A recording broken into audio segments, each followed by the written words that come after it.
దళం వచ్చింది కాబట్టి దళంతో పాటు లోపలికి వెళ్ళారు. అవును సార్. ఏం చేసేవారు లోపలికి వెళ్ళిన? ప్రజల కోసం మేము ఏం చేస్తామంటే లోపలికి వెళ్ళిన తర్వాత ఎవరన్నా ఎమ్మెల్యేలు ఎంపీలు అంటే వాళ్ళు ఎవరన్నా బెదిరించడానికి ఎవరన్నా ఊర్లోకి వస్తే వాడికి తీసుకురావడం. ఎవరికి ఇచ్చారు వార్నింగ్? జర్రెల్లో ఎంపీటీసీ ఉన్నాడు ఒకడు. ఎందుకు వార్నింగ్ ఇచ్చారండి? మేము ఉద్యమాలు ఉన్నప్పుడే అతను బయట ఉండి మీరు ఇంత మనీ కట్టాలి, డబ్బు కట్టాలి అనేసి అనేవాడు. అలా తీసుకొని కింద ఎన్కౌంటర్ చేశాం. 3 సంవత్సరాల్లో 8 ఎన్కౌంటర్ల నుంచి తప్పించుకున్నారు.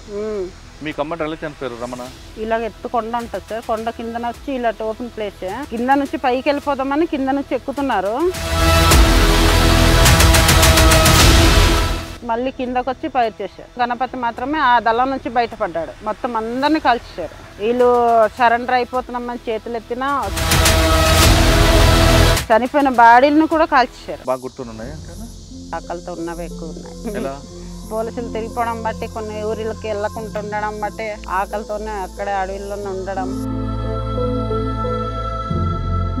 ఇన్కమ్ ఎలా చేసేవాళ్ళు పలానా దగ్గర ఉన్నారని చెప్పేసేవాళ్ళు. ఎందుకు బయటకు వచ్చారు?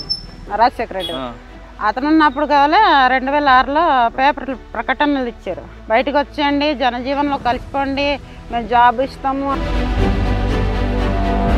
చెప్పిన తర్వాత వచ్చి బయటకు వచ్చాం. సరెండర్ అయిపోయిన తర్వాత మీరు కావాల్సిన ఇచ్చారా? నెక్స్ట్ జాబ్ ఇస్తామని 1 సంవత్సరం 2 సంవత్సరాలు తిప్పించుకున్నారు. ప్లేట్లో వచ్చి మా ఇల్లంతా కొట్టేసి ధ్వంసం చేసి బాంబు పెట్టి బ్లాస్టింగ్ చేశారు. అంటే అప్పటి నుంచి మరి మీరు రోజు ఎలాగా గడుస్తుంది ఇక్కడ? ఇప్పుడైతే మేము డైలీగా ఏదో పనికి వెళ్తున్నాం సార్, తింటున్నాం. చచ్చిపోలేను, వెళ్ళిపోలేను, ఉండలేను. Welcome to crime confessions. గతంలో పెత్తందారులు పోకడలు నచ్చకో లేదా గ్రామీణ ప్రాంతంలో జరుగుతున్న అరాచకాలను చూసి తట్టుకోలేక కొంతమంది యువకులు అడవిబాటు పట్టారు. అక్కడికి వెళ్ళిన తర్వాత అన్నలతో కలిసి ఎండనక వాననక చలనక అడవిలో ఉండి అక్కడున్న ఆదివాసీల కోసం లేదా చుట్టుపక్కల ఉన్న గ్రామాల్లో ఉన్న ప్రజల కోసం వాళ్ళ అభివృద్ధి కోసం నిరంతరం కృషి చేశారు. ఒకవైపు పోలీసుల కోంబింగు, మరోవైపు అడవిలో ఉన్న విష సర్పాలతో స్నేహం చేస్తూనే వాళ్ళతో కలిసి ఉంటేనే ప్రజల కోసం పోరాటం చేశారు. ఆ విధంగా వెళ్ళిన తర్వాత కొంతకాలం తర్వాత పార్టీ సిద్ధాంతాలు నచ్చుకో లేదా వ్యక్తిగత కారణాలతోనూ వాళ్ళందరూ కూడా జనజీవన స్రవంతిలో కలిశారు. ఆ విధంగా కలిసిన వారిని పరిచయం చేసే కార్యక్రమంలో ఈ వారం మన గెస్ట్ సీతక్క అలియాస్ నిర్మల. సీతక్క నిర్మల అంటే ఏఓబి ప్రాంతంలో గాలికొండ దళం, కోరుకొండ దళంలో పనిచేసిన వ్యక్తి. ఆమె దళంలోకి ఎందుకు వెళ్ళారు, వెళ్ళిన తర్వాత పరిస్థితులు ఏ విధంగా ఉండేవి, ఎందుకు బయటకు వచ్చారు, వచ్చిన తర్వాత ఆమె ఇప్పుడు జీవన విధానం ఏ విధంగా ఉంది, ప్రభుత్వం సహకరిస్తుందా లేదా అనే విషయాల్ని అక్కడి నుండి తెలుసుకుందాం. అక్క నమస్తే. నమస్తే. సీతక్క అలియాస్ నిర్మల, గాలికొండ దళం, కోరుకొండ దళం. ఏఓబి ప్రాంతంలో ముఖ్యంగా గాలికొండ దళం, కోరుకొండ దళం అంటే చాలా బాగా గట్టిగా ఉన్న దళాలు రెండు కూడా. అవును సార్. ఏ యాక్షన్ చేసినా సరే అటు రంపచోడవరం నుంచి కానీ ఇటువైపు ఏది తీసుకున్నా కోరుకొండ దళం లేదా గాలికొండ దళం చేయాలి. అవును సార్. అటువంటి దళంలోకి ఎందుకు వెళ్లాల్సి వచ్చింది? అప్పుడు మీరు మీరు ఉన్న గ్రామంలో ఎలాంటి పరిస్థితులు ఉండేవి, ఆ పరిస్థితులను ఎందుకు తట్టుకోలేక మీరు గ్రామంలోకి అక్కడ పార్టీలోకి వెళ్ళారు? పార్టీలోకి వెళ్ళిన తర్వాత మీకు ఎవరు బాధ్యులు? మాదైతే నెట్ ప్లేస్ అయితే జీకేవిధి మండలం లంకపాకలో ఉండేవాళ్ళం. అప్పటికి దళం అయితే అక్కడికి వస్తుండేది. నెక్స్ట్ చుట్టుపక్కల ఊర్లు కూడా వస్తుండేది. వెళ్ళేవాళ్ళం, వచ్చేవాళ్ళము. అప్పుడేమో ఇలాగ ఉద్యమం చెయ్యాలి, చేస్తేనే మనకు రేపు మన జీవితాలు బాగుంటాయి, మన కన్నా ఇంకా చిన్నవాళ్ళు ఉన్నారు కదా వాళ్ళ జీవితాలు బాగుండాలంటే మనం ఉద్యమం చెయ్యాలనేసి ఇంట్రెస్ట్తోనే మేమైతే రమణతో కలిసి ఉద్యమానికి వచ్చేస్తున్నామని వెళ్ళాము. ఎంత వయసులో వెళ్ళారమ్మా మీరు? మినిమం అప్పుడు 17 ఉంటుంది సార్. 17 సంవత్సరాలు. అంటే గ్రామంలోకి దళం వచ్చిందా? వచ్చేది సార్. పాటలు పాడేవారు? పాటలు పాడేవాళ్ళు, మాట్లాడేవాళ్ళు, రోజు మీటింగ్ పెట్టేవాళ్ళు చుట్టుపక్కల ఊర్లు కూడా. దళంలోకి వెళ్ళారు. ఇంట్లో వెళ్తున్నప్పుడు అమ్మా నాన్నకి చెప్పారా? అమ్మ నాన్నకి చెప్పలేదు సార్. ఎందుకు మరి వాళ్ళతో వెళ్ళిపోయారు? అమ్మ నాన్నకి చెప్తే వాళ్ళు ఎక్కడో పెళ్ళి పెడకలు చేసేస్తారు, కానీ దళంలోకి వెళ్ళమని చెప్తారా సార్? వెళ్ళొద్దు, వద్దు, వెళ్తున్న వాళ్ళందరూ చనిపోతున్నారు కదా వాళ్ళతో ఎందుకు వెళ్తారు అంటారు. అక్కడ ఆఖరికి మా పిన్ని వెళ్ళింది ఫస్ట్. ఎవరి పేరు? వసంత, బోనెంపల్లి వసంత. నెక్స్ట్ మా వదిన వెళ్ళింది సరోజ.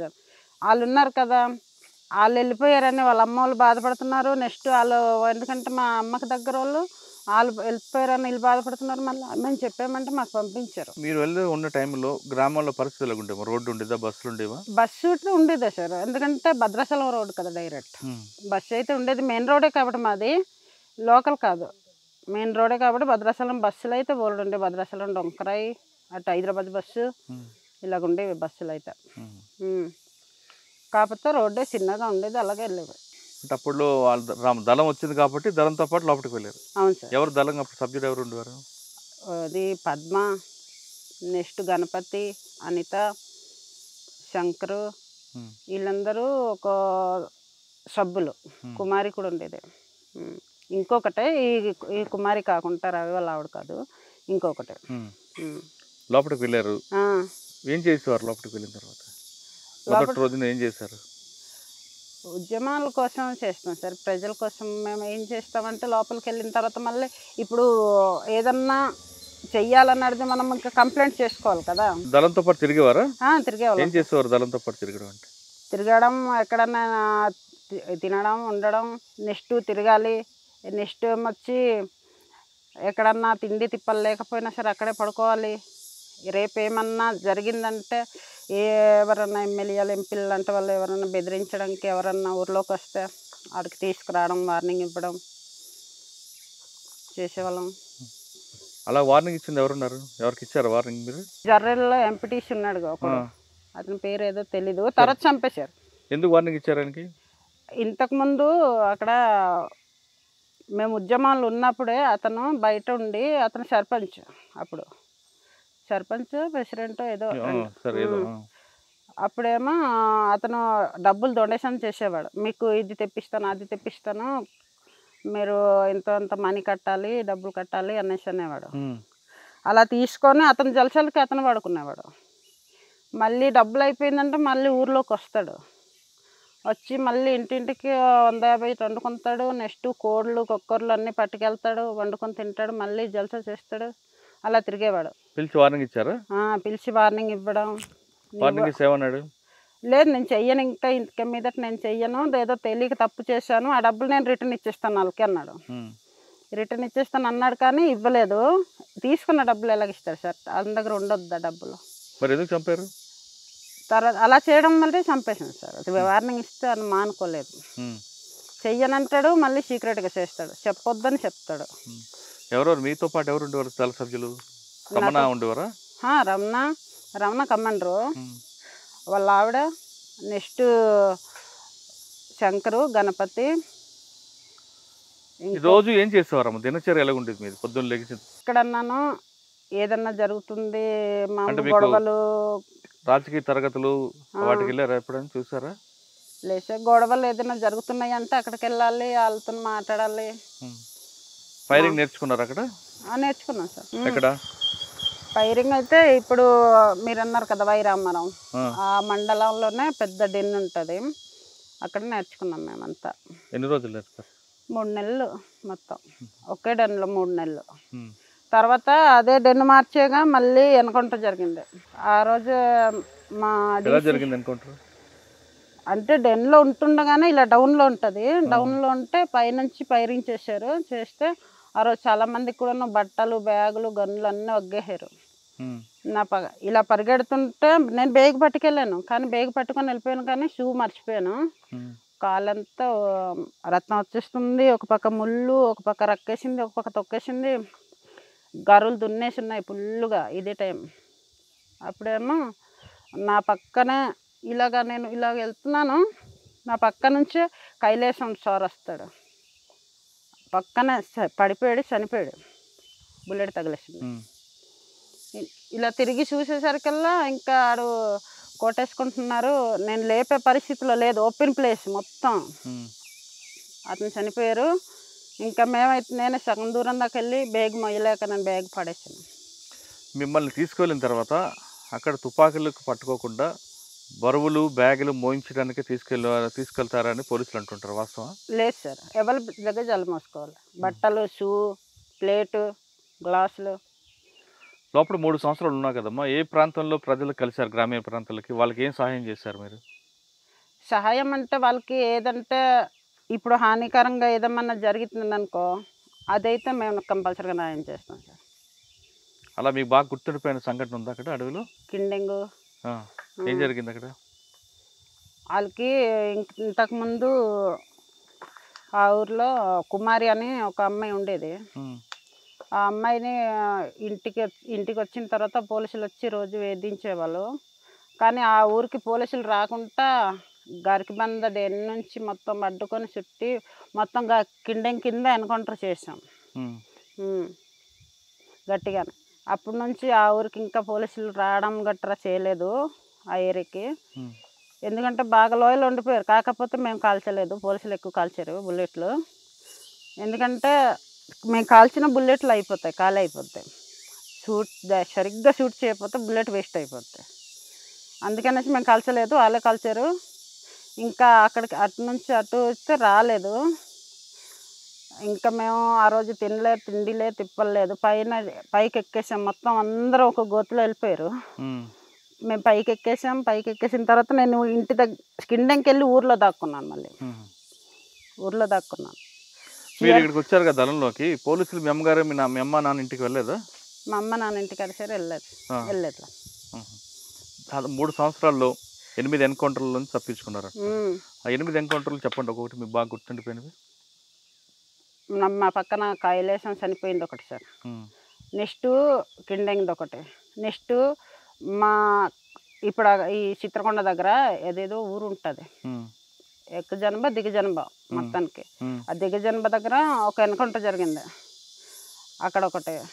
నెక్స్ట్ వచ్చి మా కమాండర్ చనిపోక ముందు ఇంకో ఎన్కౌంటర్ జరిగింది అదే ఏరియాలో, కోరుకొండ ఏరియాలో. ఏ ఊరు అది? దారకొండ ఇటుపక్కే, దారకొండ సైడ్ కాదు, దారకొండకి ఇటుపక్కే. అదేదో ఊరు శనగలూరు అట ఆ ఊరు. అక్కడ ఒకటి జరిగింది. అక్కడ నుంచి వచ్చి నెక్స్ట్ ఇటుపక్క గాల్కొండ సైడ్ ఉన్నాం, కానీ మాకు జరగలేదు, మా పక్క దళంకి జరిగింది. మేమైతే ఆ రోజు వేరే డెన్కి వెళ్ళిపోవడం జరిగింది, వేరే ఏరియాకి. మా కమాండర్ చనిపోయినప్పుడు అయితే నేను మా దళంలో లేదు ఆ రోజు. మీ కమాండర్ ఎలా చనిపోయారు? రమణ ఎత్తులో ఇలాగ ఎత్తు కొండ ఉంటుంది సార్, కొండ కిందన వచ్చి ఇలా ఓపెన్ ప్లేసే. ఈ టైం కూడా కాదు, బాగా సమ్మరే. అప్పుడేమో కింద నుంచి పైకి వెళ్ళిపోదామని కింద నుంచి ఎక్కుతున్నారు. మేము పొయ్యి వేసుకున్నారు, టీ పెట్టుకుందామని. పొయ్యి వేసుకుంటే పొగ చూసి వచ్చి పట్టుకున్నారు. ఆ పైనుంచి వెళ్ళిపోతున్నారు ఎక్సల్ పోలీసులు అయితే. పైనుంచి వెళ్ళిపోతుంటే కిందన ఓపెన్ ప్లేస్ మొత్తం కోరుకొండ ఆ ఊరు మొత్తం. అప్పుడేమో పైనుంచి చూసి మళ్ళీ కిందకు వచ్చి ఫైర్ చేశారు. మా ఒక్కడు మాత్రం, గణపతి మాత్రమే ఆ దళం నుంచి బయటపడ్డాడు. మొత్తం అందరినీ కాల్చేశారు, చంపేశారు. వీళ్ళు సరెండర్ అయిపోతున్నామని చేతులు ఎత్తినా వచ్చి దగ్గరకు వచ్చి చనిపోయిన బాడీలను కూడా కాల్చేశారు. మీరు ఎలా తప్పించుకున్నారు మరి? ఆ రోజు లేదు సార్ అక్కడ. మాకు వేరే దగ్గర వేరే ఫైల్స్ ఏదో ఉంటే ఎవరిది పంచాయతీ మామూలు ఇవే గొడవలదే, అవి వేరే వాళ్ళకి రవి వాళ్ళకి ఇవ్వడానికి వెళ్ళాం. రవి వాళ్ళ దగ్గరే ఉన్నాం ఆ రోజు.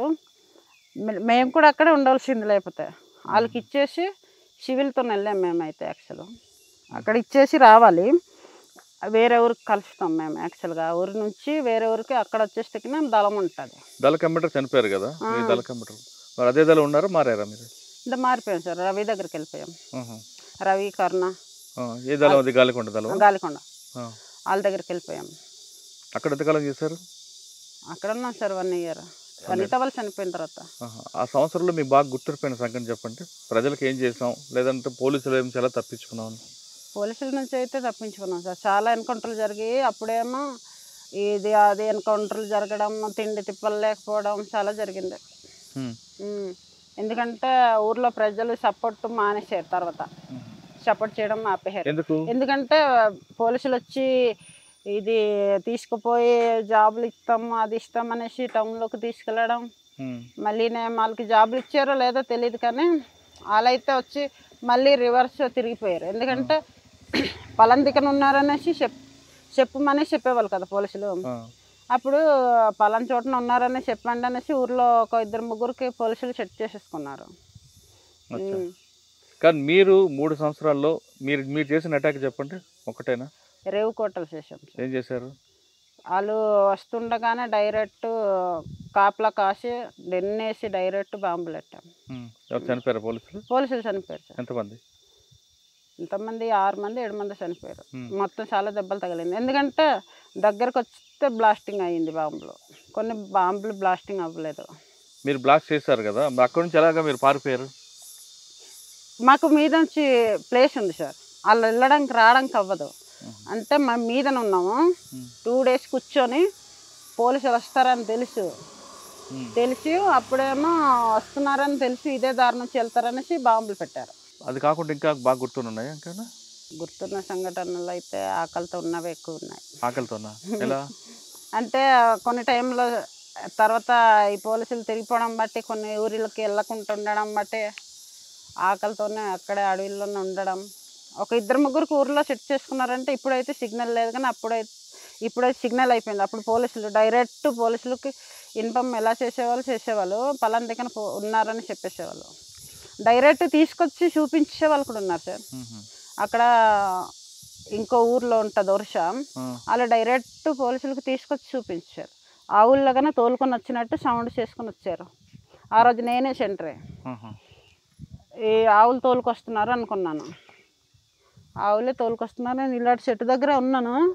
అస్సలు పోలీసులు అయితే అస్సలు కనిపించలేదు. ఆవులు ఫస్ట్ వచ్చింది, మేకలు ఫస్ట్ వచ్చింది, మేకల తర్వాత ఆవులు వచ్చింది, ఆవుల తర్వాత వచ్చి వీళ్ళు వచ్చారు, పోలీసులు వచ్చారు. మరి మీ ఫైర్ ఓపెన్ చేయలేదు? ఫైర్ ఓపెన్ చేయలేదు సార్. అస్సలు మాకు ప్లేస్ లేదు. మేము యాక్చువల్గా అయితే ఇటు నుంచి కదా పోలీసులు వస్తారు, ఇలా పోదాం అనుకున్నాము. అలా పోదామంటే పోలీసులు యాక్చువల్గా అటు నుంచి కొండ నుంచి వచ్చారు, పైనుంచి ఊర్లో వాళ్ళే తీసుకొచ్చి చూపించారు అక్కడ కూడాను. అప్పుడేమో మేము ఫైర్ చేయలేదు, కానీ కిందకి దిగేసాం. మేము దిగేసాం, కిందకి దిగేసి ఇంకా చాలా ఘోరంగా ఫైర్ చేశారు, కానీ ఎవ్వరికి ఏం కాలే. మరి ఎందుకు బయటకు వచ్చారు? జగన్ వాళ్ళ నాన్న ఎవరో సీఎం ఉన్నారు కదా, రాజశేఖర రెడ్డి గారు. అతను ఉన్నప్పుడు కావాలి 2006లో పేపర్ ప్రకటనలు ఇచ్చారు, బయటకు వచ్చేయండి, జనజీవనంలో కలిసిపోండి, మేము జాబ్ ఇస్తాము, నెక్స్ట్ మీకు ఏమీ హాని కాకుండా చూసుకుంటాం అనేసి చెప్పారు. చెప్పిన తర్వాత వచ్చి బయటకు వచ్చాం. ఎవరి ద్వారా వచ్చారు బయటికి? ఎక్కడ కలిసారు? నేనైతే ఎవరి దొరకు రాలేదు సార్, సింగిల్గానే వచ్చాను. నాకు కాలు చేతులు వాసిపోయింది. వచ్చి డైరెక్ట్ ఒక 3 days కావాలో చింతపిల్ల హాస్పిటల్కి చూపించుకున్నాం. చూపించుకొని రిటర్న్ వెళ్ళిపోదాం అనుకున్నాం. అప్పుడేమో పేపర్లో మొత్తం చూసి అందరు వచ్చేయమంటున్నారు కదా, జాబ్ ఇస్తామంటున్నారు, ఎందుకు వెళ్ళిపోతారు మళ్ళీ. నేను యాక్చువల్గా ఆ రోజు వెళ్ళిపోతాను మళ్ళీ రిటర్న్ లోపలికి. రిటర్న్ నేను ఆ రోజు వెళ్ళిపోవాలి. అప్పుడేమో హోంగార్డ్ ఒక అతను ఉంటాడు, గిరి, అతను సపోర్ట్ చేశాడు నాకు.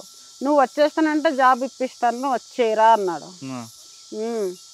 వచ్చేయరా, మేము జాబ్ చేస్తున్నాం కదా, జాబ్ ఇస్తారు, అన్నీ ఇస్తారు గవర్నమెంట్, వచ్చే అన్నాడు. అతను లోపల నుంచి వచ్చాడు, కాకపోతే బయట నన్ను కలిశాడు. అప్పుడేమో వచ్చేయంటే లేదురా నేను రాను, వెళ్ళిపోతాను నేను లోపలికే, నాకు ఉండాలనిపించట్లేదు అన్నాను.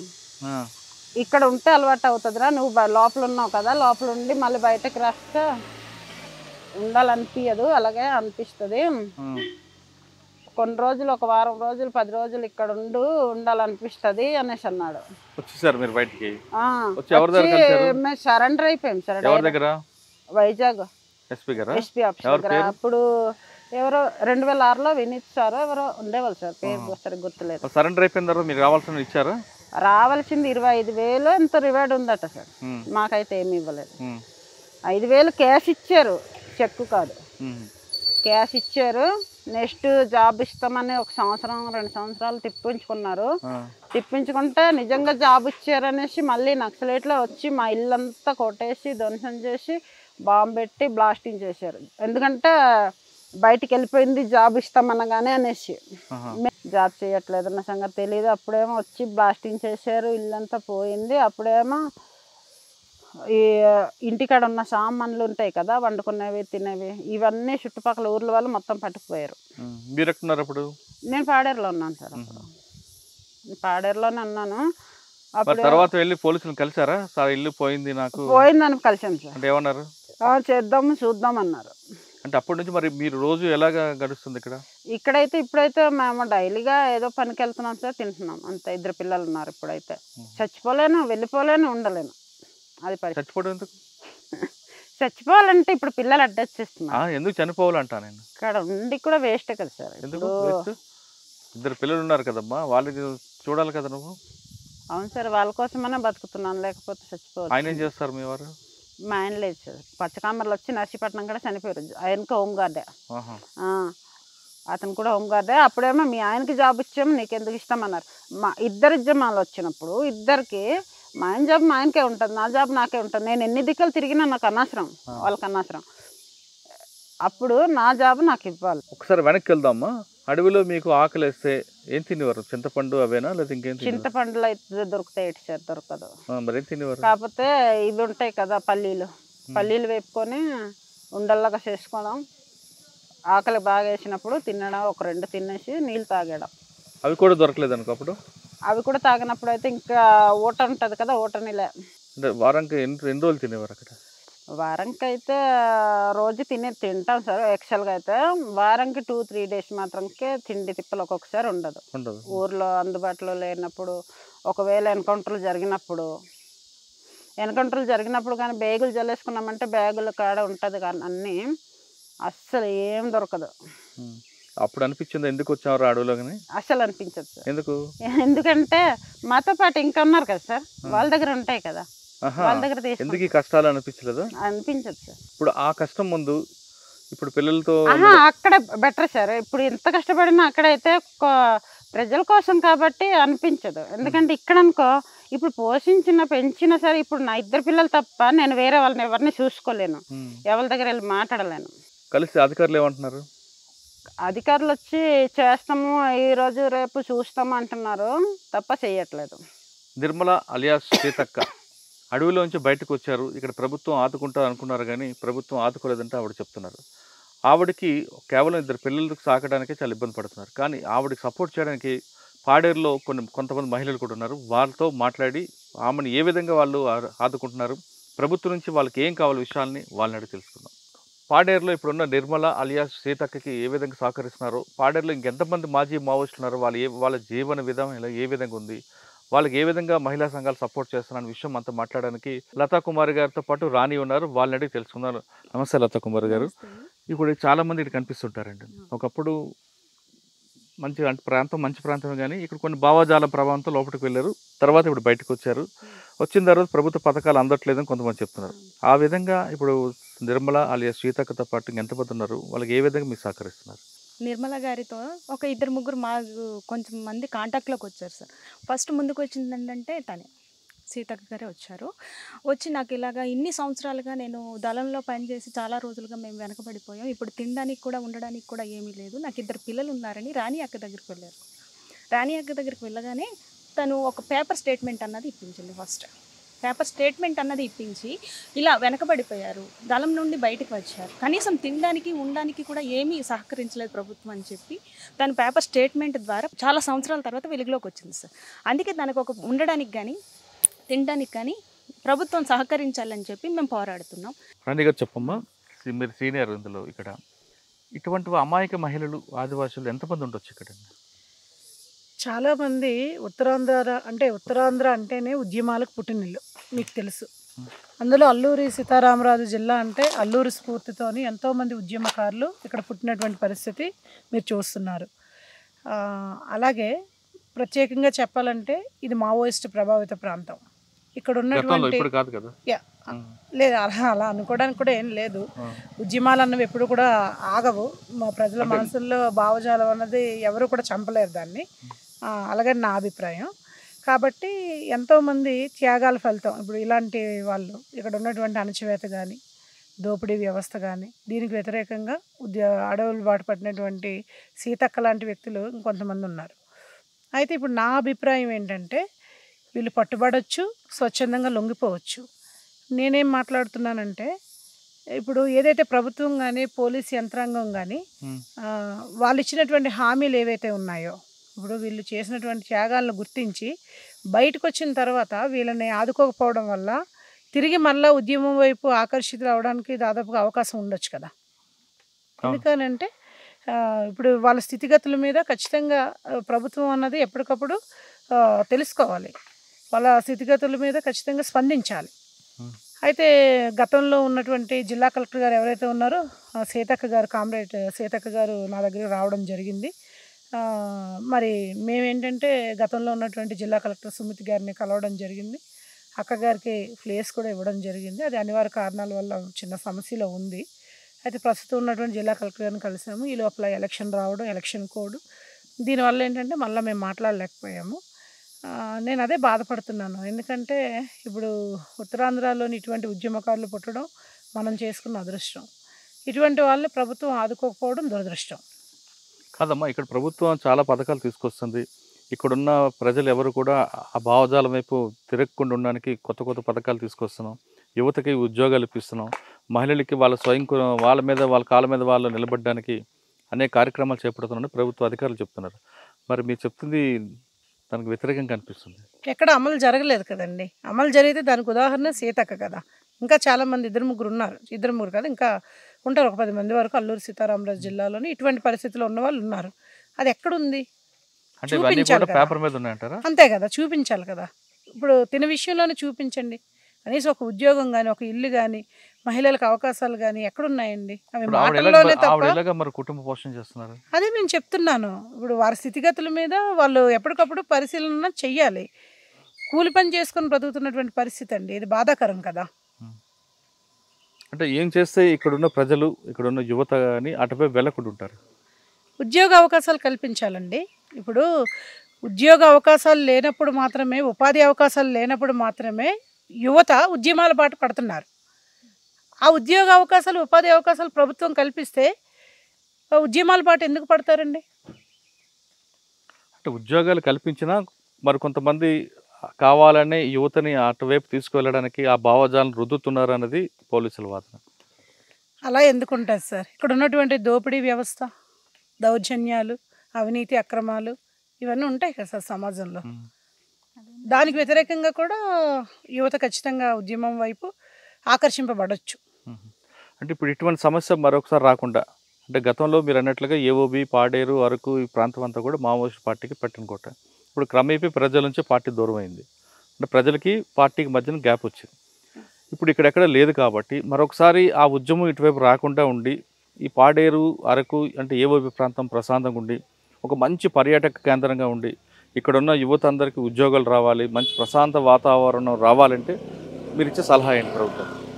ప్రభుత్వానికి మేము ఇచ్చే సలహా అంటే ఏం లేదు సార్. ఇప్పుడు ఈరోజు గిరిజన ప్రాంతం అంటే విశాఖ ఏజెన్సీ అని, అంటే ఇప్పుడు ఈరోజు అల్లూరు సీతారామరాజు జిల్లా మొన్న విడిపోయింది కానీ గతంలో విశాఖ ఏజెన్సీ అంటే మంచి గుర్తింపు. మీరు అన్నట్టుగా పార్టీకి, మావోయిస్ట్ పార్టీకి ఏఓబి అంతా కూడా మంచి పట్టున్న ఏరియా. అయితే ఇప్పుడు నేనేమంటున్నానంటే గిరిజన ప్రాంతం అంటే చాలా ఇష్టం ప్రభుత్వానికి, గిరిజనులు అంటే చాలా ఇష్టం. గిరిజన సమస్యల మీద నిరంతరం ప్రభుత్వం పనిచేస్తుందని చెప్పి ప్రభుత్వాలు కానీ పోలీసులు కానీ చెప్తూ ఉంటారు. ఈరోజు కూడా అంటే చాలా టెక్నాలజీ పెరిగింది సార్. ఒకప్పుడు కీప్యాడ్ సెల్ ఫోన్లు కూడా మా దగ్గర ఉండేటువంటి పరిస్థితి ఉండేది కాదంటే నాకైతే తెలియదు. నా చిన్నతనం నుంచి నేను గిరిజన ప్రాంతంలో పెరిగాను కాబట్టి చెప్తున్నాను. కానీ ఈరోజు ఏంటంటే కంప్యూటర్ కానీ సెల్ ఫోన్లు ప్రతిదీ అందుబాటులోకి వచ్చింది. కానీ ఈరోజు కూడా డోలీ వ్యవస్థ ఎందుకుంది సార్ గిరిజన ప్రాంతంలో? అధికార యంత్రాంగం ఎక్కడుంది? రక్తహీనత ఎందుకుంది సార్?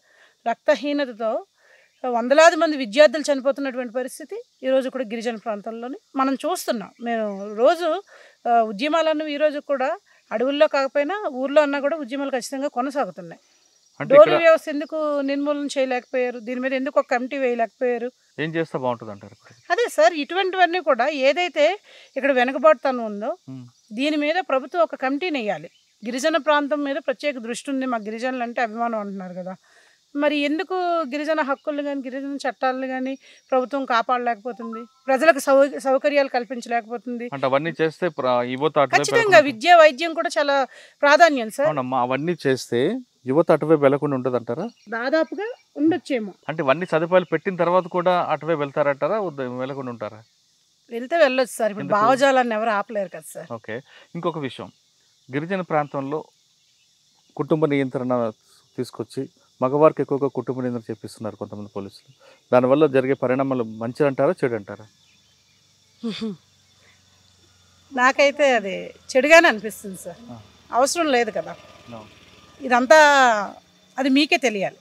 ప్రభుత్వ పథకాలు కింద స్థాయి వరకు వస్తే ఖచ్చితంగా యువతలో మార్పు వస్తుంది, ఈ ప్రాంతం అభివృద్ధి చెందుతుంది మీరు అంటున్నారు. అవును. ఓకే. ఇక్కడ గతంలో ఉన్న పరిస్థితులు తీసుకుంటూ మీరు కూడా పార్టీకి అనుబంధంగా పనిచేశారు కాబట్టి పార్టీ మీద ఉన్న ప్రేమతో ఒక మంచి పాట పాడండి. మీరు అన్నట్లుగా ఏంటంటే డైరెక్ట్గా ఎప్పుడు కూడా మేము వర్క్ చేయలేదండి. సానుభూతి పరులుగా మాకు ఉన్నారు. ఆల్రెడీ ఒక ముద్ర ఉంది. మాకు ఇష్టం కమ్యూనిస్ట్ భావజాలం అంటే, ఎర్రజెండా అంటే మేము ప్రాణం ఇస్తాం. నేను ఉత్తరాంధ్ర మన ఉద్యమకారులు వంగపండు అన్నగారితో కూడా పాట పాడాను, పనిచేశాను. ఉమ్. వచ్చిందన్న నక్సల్ బరి మన పల్లెకొచ్చినాదన్న నక్సల్ బరి, వచ్చిందన్న నక్సల్ బరి మన ఊరికొచ్చినాదన్న నక్సల్ బరి, ఊరు ఊరు తిరుగుకొని నక్సల్ బరి మన ఊరికొచ్చినాదన్న నక్సల్ బరి, పల్లె పల్లె తిరుగుకొని నక్సల్ బరి మన పల్లెకొచ్చినాదన్న నక్సల్ బరి, వచ్చిందన్న నక్సల్ బరి మన పల్లెకొచ్చినాదన్న నక్సల్ బరి. సూపర్. ఏఓబి ప్రాంతం మరొకసారి కాల్పుల మూత జరగకుండా ఉండాలంటే, ఈ ప్రాంతంలో ప్రజలతో పాటు యువత అందరూ కూడా అభివృద్ధి బాటలు నడవాలంటే ఖచ్చితంగా ప్రభుత్వ పథకాలు కింద స్థాయికి రావాలంటున్నారు ఇక్కడున్న అక్కలు.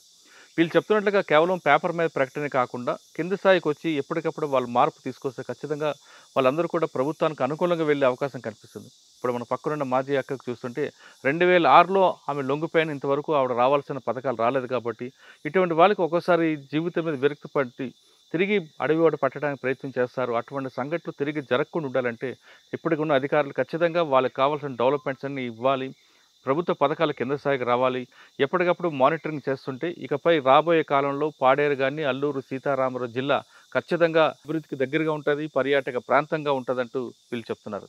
ఇది ఇప్పుడున్నగా మన నిర్మల అలియాస్ సీతక్కతో ఎక్స్క్లూజివ్ ఇంటర్వ్యూ. వచ్చే వారం మరో గెస్ట్తో మళ్ళీ కలుద్దాం. అంతవరకు నమస్తే. Thank you very much.